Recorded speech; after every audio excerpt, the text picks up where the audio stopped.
It was winter time on the island of Sodor. The snow covered fields and railway lines. All the engines were hard at work, except Percy. "Come on, Percy. This is no time to have a rest." "I'm stuck," moaned Percy, "and my funnel's freezing up. Driver's gone for help." "Ha!" huffed Thomas, and went on his way. Later, Thomas had to help clear snow by a tunnel, but it was too deep, and he got stuck.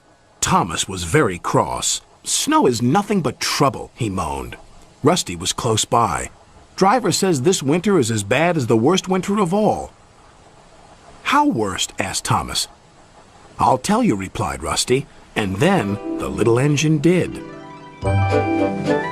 Skarloey was working the line to the slate mine in the mountains. When the snow came, it was difficult to work.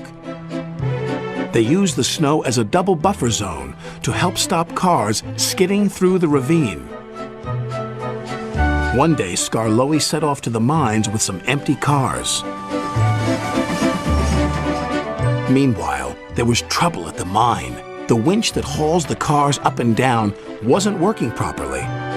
Skarloey had reached the ravine. High above him were the mine yards. "That snow looks dangerous," said his driver. "The sound of your engine and the freight cars could cause an avalanche. I'll set off an emergency cap and see what happens." Skarloey watched as his driver prepared it. Then they ran over the cap. The bang echoed around the gorge. Nothing happened. "Good," said his driver. "All's well. We'll have a cup of cocoa and then make our way." But high above them, all was not well. A long line of full cars was about to be winched down the slope. They had just started their journey when some empty cars became derailed. The winch groaned. "Break it! Snap it!" shouted the freight cars. And they did. On, faster, faster," they giggled. "The snowbank and buffers will stop them," said a workman. But he was wrong. The freight cars plunged into the ravine.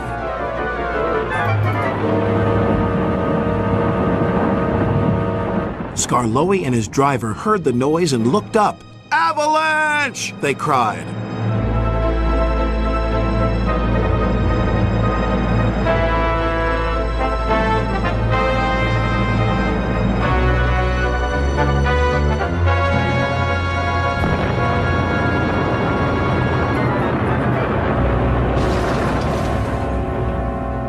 When the snow plume cleared, there was no sign of Skarloey. He was buried deep inside the high drift, blocking the ravine. And then came the funny part. "What's the funny part about an avalanche?" asked Thomas. "Well..." No one knew that the heat from Skarloey's engine had helped to make an igloo. "It's a snowball. It's a snow house. It's an engine."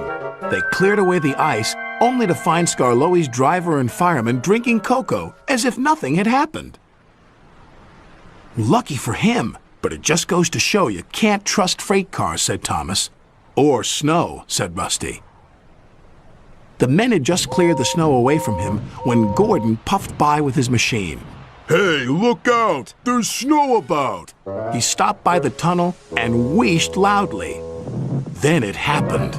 Oh no.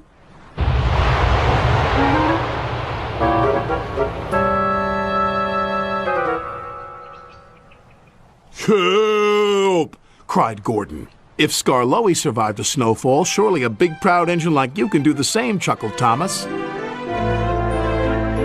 "Paw!" moaned Gordon from within, and then fell as silent as the snow.